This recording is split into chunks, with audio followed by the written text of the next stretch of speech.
Welcome back to Grit for Life Radio and our podcast, our first podcast since last August. For those who follow our podcast, I know many of you have reached out to us saying, hey, haven't seen a new podcast. Are you still doing it? And we are. It's just one of those things where we have so many things that are going on and also dealing with, the changes that we're constantly seeing in the world. We just have not had the opportunity to maintain the consistency that we would like to have been maintaining in our podcast. But we're back. We're back right now, and I want to say thank you for being a part of Grit for Life Radio, and thank you for taking the time out of your day, whatever you're doing, whether you're driving, whether you're sitting at the house, maybe you're working out, I don't know. Whatever it is, I want to say thank you for bringing us along. One of the things that's really been on my mind lately, getting ready, we're into December. This is December of 2020. The year 2020 is almost over with. And I remember kind of sitting at this point last year before we really, at least here in America, really got hit with COVID. And I remember thinking about, wonder what 2020 is going to be like. I wonder what 2020 is going to bring us. If you have followed me at all with Grit for Life Radio or Grit Nation, you know that I am not a big person I'm not big on New Year's resolutions. In fact, I don't like New Year's resolutions. If you've heard me talk about this before, you know what I'm about to say. New Year's resolutions, I think we mentally have already focused our mind and socially have conditioned ourselves to just, when New Year's resolutions come around, we automatically set something and we tell ourselves it's okay if we don't do it because that's just the norm anymore, right? I mean, honestly, when was the last time that you actually knew anyone that accomplished their New Year's resolution? I don't really know anyone who has. And so, with New Year's coming around, I've been thinking about that and thinking about where I was last year this time.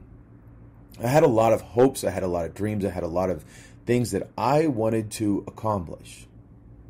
Now, taking a look back at, now that I'm a year away from that moment, looking back over 2020, I dare say that there's not a single one of us that could actually say, man, this year happened exactly how I planned it. And I know that when we take a look back many times at where we have come from, there's a tendency to be discouraged. There's a tendency to look back and say, another year gone. Another year of things that I wanted to get accomplished that I didn't get accomplished. I know, talking with all the elements that make up Grit for Life, we do a lot of different things. In fact, while we're doing this podcast, I currently am live streaming on our TikTok. And our TikTok, if you are not familiar with it, is a Grit Nation. If you have the app, you can find actually Grit for Life in a lot of different places. You can find us on YouTube. You can find us on TikTok. You can find this podcast. I don't know where you're listening to it, but when it uploads, it'll be on iHeartRadio, Spotify, Spreaker. You can find us on Facebook. But when I talk to a lot of different people who do our workshops, who interact with Grit for Life, we talk a lot about the importance of perspective. And I will tell you that this is something that sometimes can be hard for me to understand, even as someone who has been working in this industry now for several years. I'm not perfect. I'm human, and I have a tendency many times to stray off even using the tools for my mind, body, and soul that I encourage other people to use.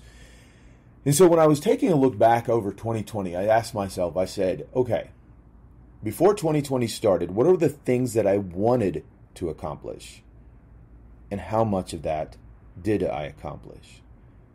I live my life by an ethos. I live my life by a specific standard of living. There are certain things that I have set aside as being the most important things that I need to work on first.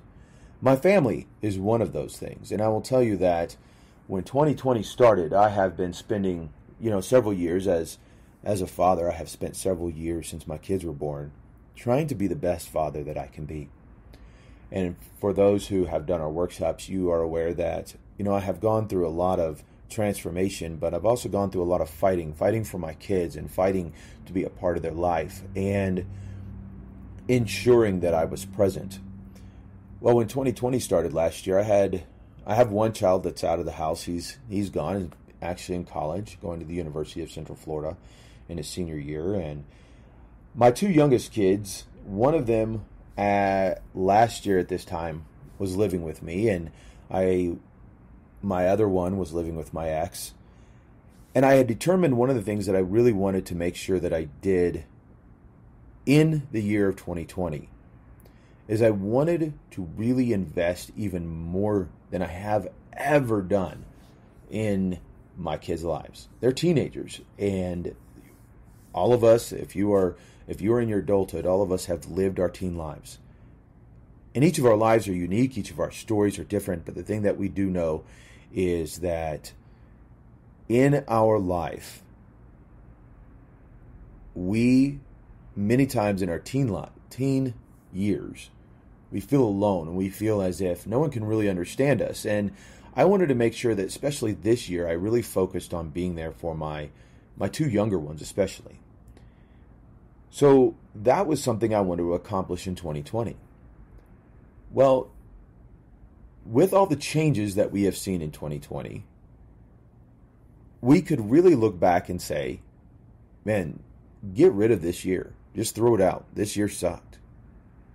I will have to say that, yes, this year has been difficult. Yes, we have had, even as with my family, just as so many others, we have had to do a lot of different adjustments.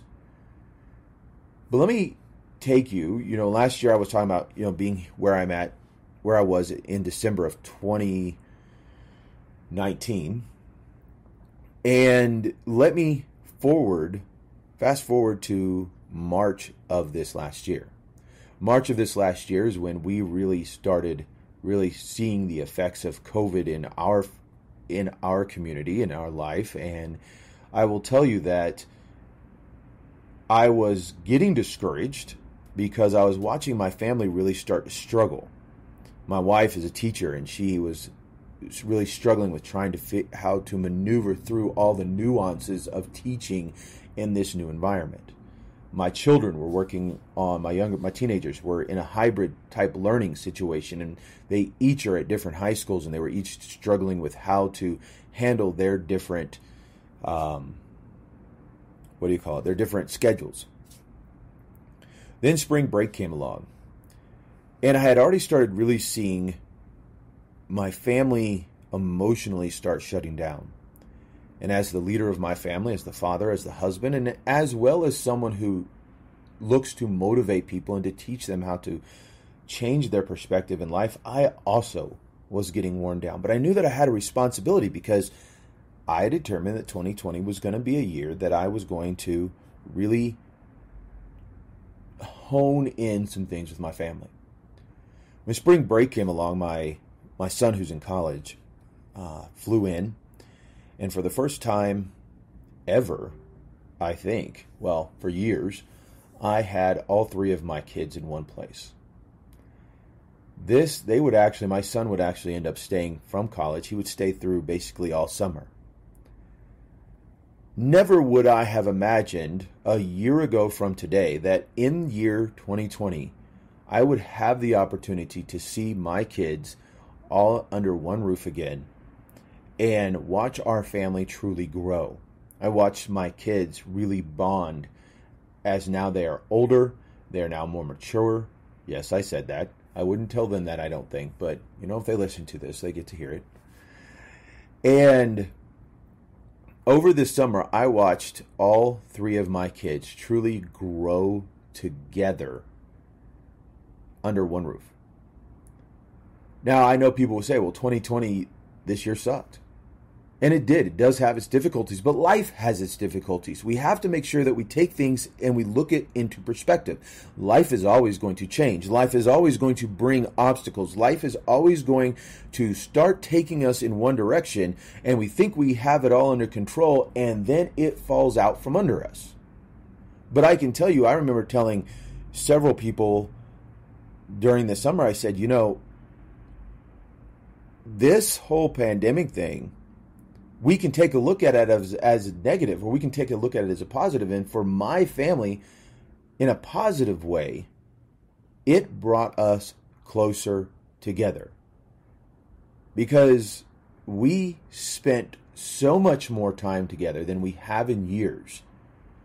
And I truly believe now that, especially for my 4 kids, they have a better understanding of each other, and they created a bond this year and this summer, being all under one roof, because I have 2 older kids, 2 younger kids. They got to see each other in a way that I don't know if they would have ever been able to bond the way they did this year. And then it brought my wife and I closer together. It brought us together as a family. And so I can take a look and definitely look back and say, yes, 2020 has been a frustrating year. I have changed jobs. That was stressful, but I'm blessed to have a job. I have watched as Grit for Life and doing this podcast. Again, we haven't done a podcast basically since August, and it's because we've had equipment issues. We had a setup already put together that I had been using for a while. And with COVID, we had to rearrange everything, and I had pieces that went missing. I had my Grit for Life studio became my wife's classroom. And so there were so many different things that I could look back and be frustrated at.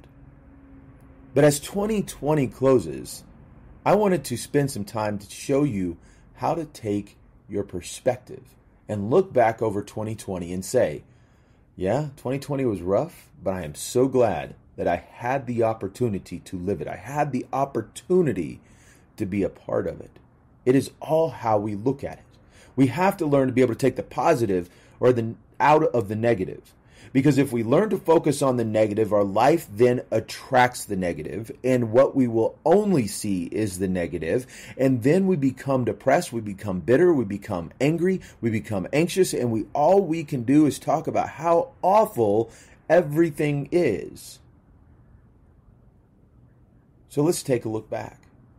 Let's take a look back at what I've been through this year. I already shared with you my family.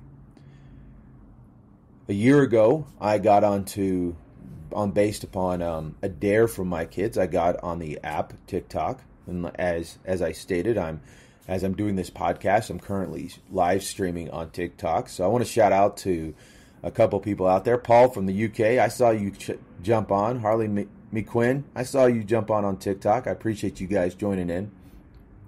So a year ago, I got onto this app TikTok. Didn't know anything about it. My kids kind of dared me, said I'd be too old to be part of it.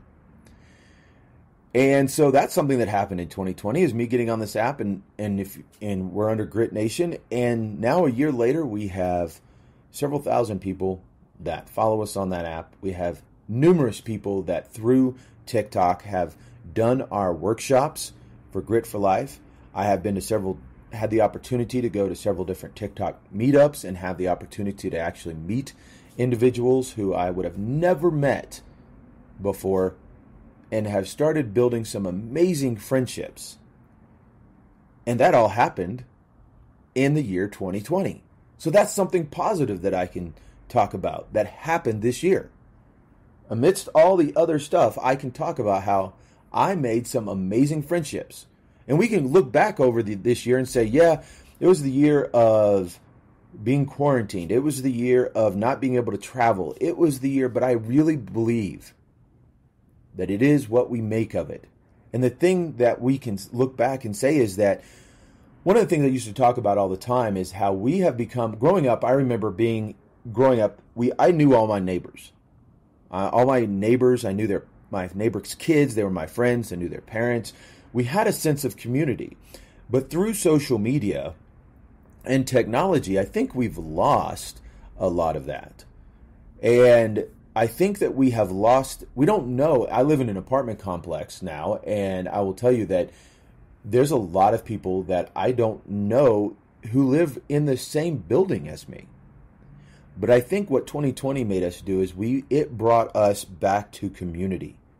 We weren't able to just ignore anybody and everybody. And you say, what do you mean it brought us back to community? Because I ended up having to stay in my house. I ended up not being able to travel.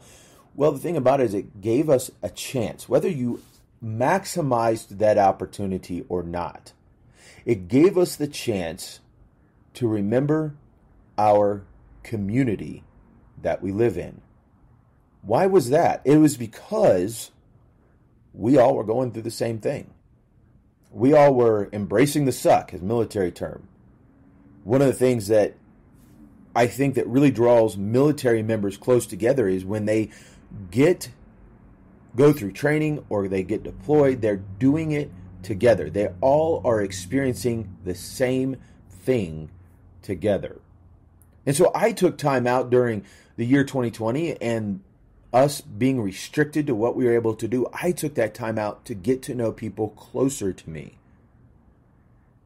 We had the opportunity to be able to see how when the chips fall and they don't go our way, heroes rise up. There are individuals who took this year and made it about being there for other people.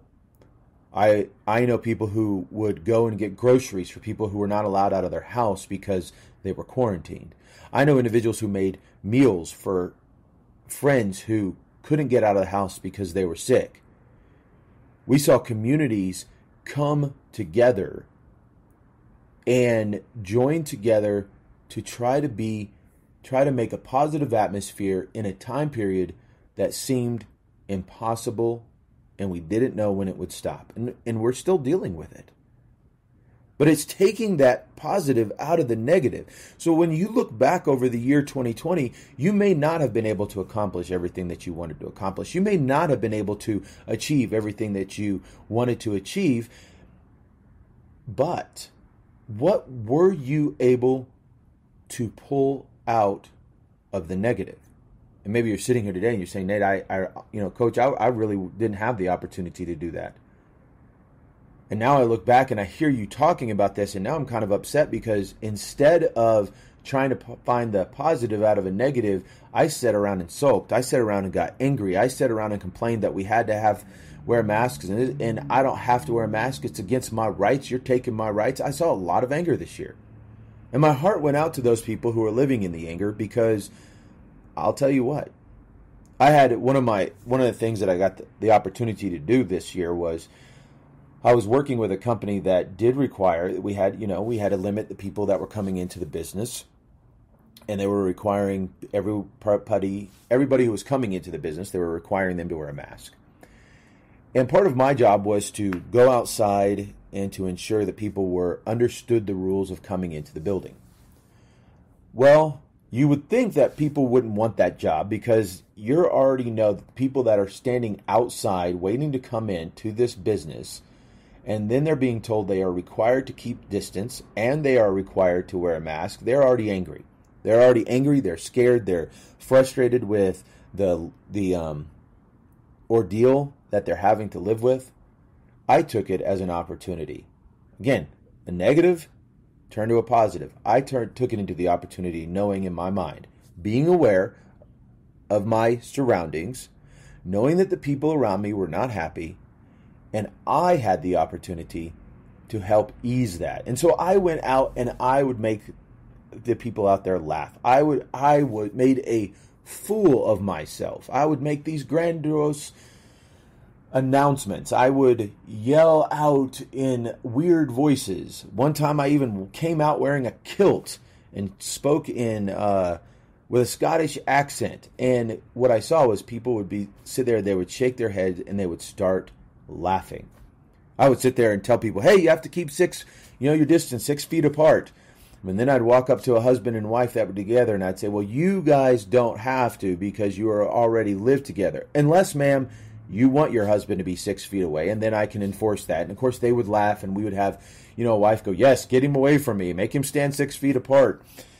And so I took a negative and made it into a positive. This is a mindset that we have to understand the importance of. I've really been talking about this a lot in Grit for Life. I've been talking a lot about this in our workshops because it is something that I have had to really hone in this year myself. I am not someone, even though I spend my life encouraging people, even though I spend my life working to teach people how to motivate their mind, build their body, and search their soul, I'm not impervious to frustrations. I'm not impervious to anger. I'm not impervious to moments of depression. I have those moments just like anybody else.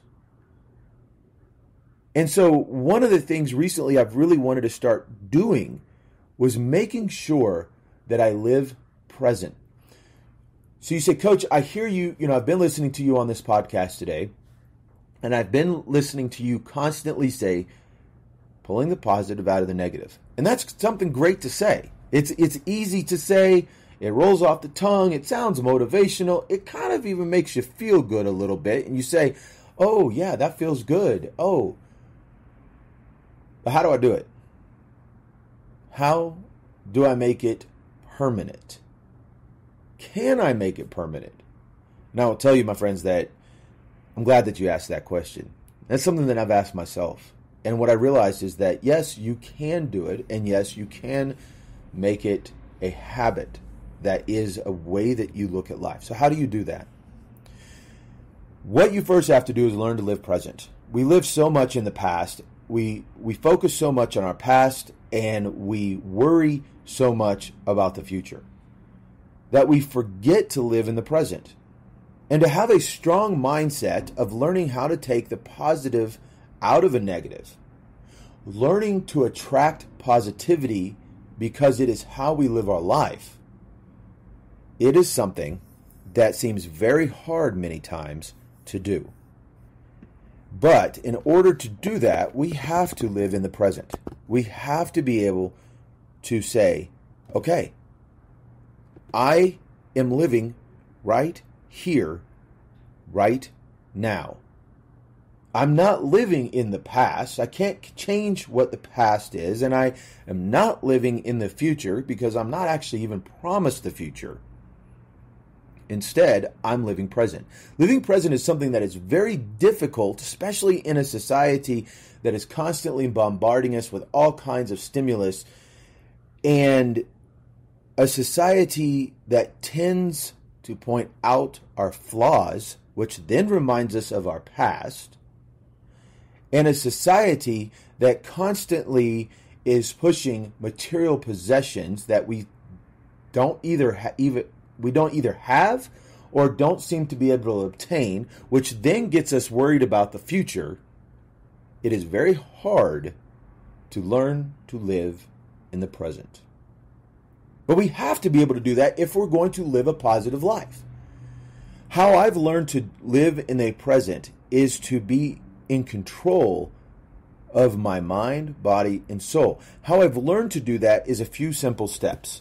One, when I didn't start off doing it, I didn't start off being able to just one day I got up and said, hey, I'm going to live in the present today, and I'm going to take control of my life, and I am going to be a positive impact on my own life and the world, and my life is 100% going to change, and nothing is going to go bad.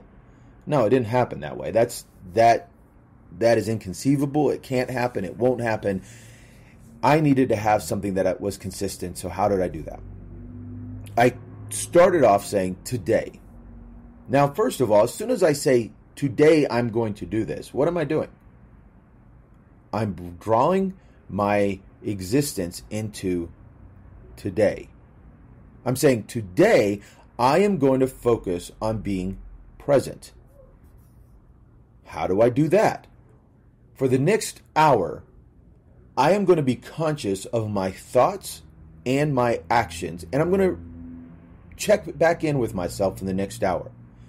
And I know this sounds kind of crazy, and it sounds like a lot of work, but life is a lot of work. And if you want to really want to live an elite life, you have to train like an elite person.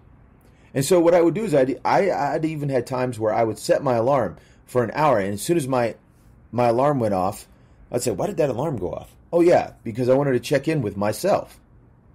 And so I'd look back over that hour and go, okay, how did I live present?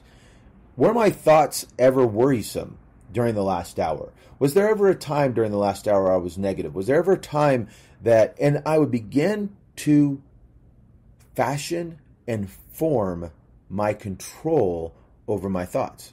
And then I would extend that out. Once I got into that habit, once that became, something that I could start doing without really focusing on it too much for an hour or 2 hours, then I would just worry about the day. I'd say, okay, today when I get up this morning, when I got up today, me, one you're listening to on the podcast, when I got up this morning, I could automatically feel, I didn't get a lot of sleep last night. It was restless sleep, and I could feel automatically that my heart was heavy, my soul was heavy, and I knew that it could be a rough day if I allowed it to be. And so I immediately said, okay, how do I start today off right? I went up, got a cup of coffee, and immediately came in and I put on some motivational, inspirational, educational things. But that didn't start off that way right away years ago. And so what you do is you say, okay, today I'm going to start off and I'm going to be in control of my thoughts. Today I'm going to take a positive out of a negative. So how do I do that? What I'm going to do is I'm going to get up and I'm going to be aware. I'm going to live present. I know that this is my goal for today, not my goal for tomorrow. And it wasn't my goal yesterday. I'm not worried about that. I'm living here and living now. All of that conversation that you are having in that format is rewiring and training your mind and body to be present. So then what happens? You go to work, you're heading into work, and you spill coffee over your pants or something like that. Something happens that you weren't expecting. Automatically, if you are not in control, if you haven't learned to live in the present, you fly off the handle. You start worrying about, oh, am I going to be late? How do I get new clothes? Oh, look at the mess that I've made. Oh my God. And your anxiety rises. You become angry and you start negative talking. Well, that was just stupid. I should have known that. Oh my God. So now you are talking to yourself negatively. You're enforcing negative thoughts, negative patterns of action. And you're speaking in past terms. I should have. I'm always in a rush and I'm just an idiot. I should have known to be better at controlling my coffee cup. I shouldn't have been. Those are all past. That should have been already happened. You can't control that. What can you control? You can control right now how you react to the situation at hand. So I can go in, I can clean up the mess. I can go in and tell my boss, listen, I spilled coffee all over my clothes. Can you give me a moment? Can I go back home and get changed? Or if I don't have that time, can I go down, grab a pair of inexpensive, set of clothes from my local department store, whatever it may be, but you can control right now. And by learning to do that, you can start learning to take positive out of the negative, because the positive out of that situation is, first of all, you learn to live present. That's a positive. You weren't living that way earlier. You just took control of that. A positive that you can take out of that negative is that maybe there was something that you were heading into, that pause in life that you weren't expecting kept you from it. That would have been a negative impact in your life. There's so many different things that we don't understand about the universe that the universe is trying to teach us. But by learning to live present and pulling positive out of negative, for example, like I already shared, the 2020 seemed like a negative year. But the positive for me and my family is it gave us more time to be together, to learn each other, and to build relationship in our family stronger than it was before. So my friends, what I want to say is this. Today, what I want you to do, if you listen to this podcast from this moment on, or if it's at night, do it tomorrow. What I want you to do is say, today I'm going to live present. Today I'm taking control of today. Don't worry about taking control of tomorrow. You definitely cannot control the past. But today I am going to control me. I'm going to live present.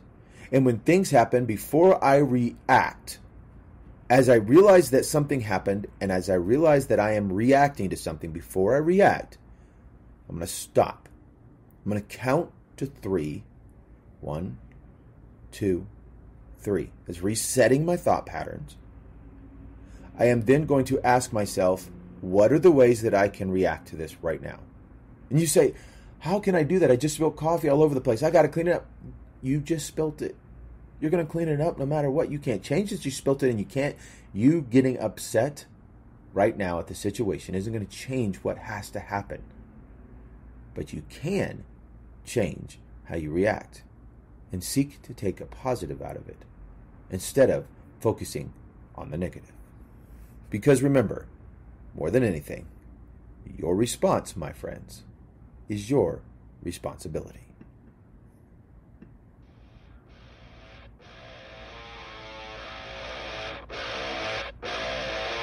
A bottle of whiskey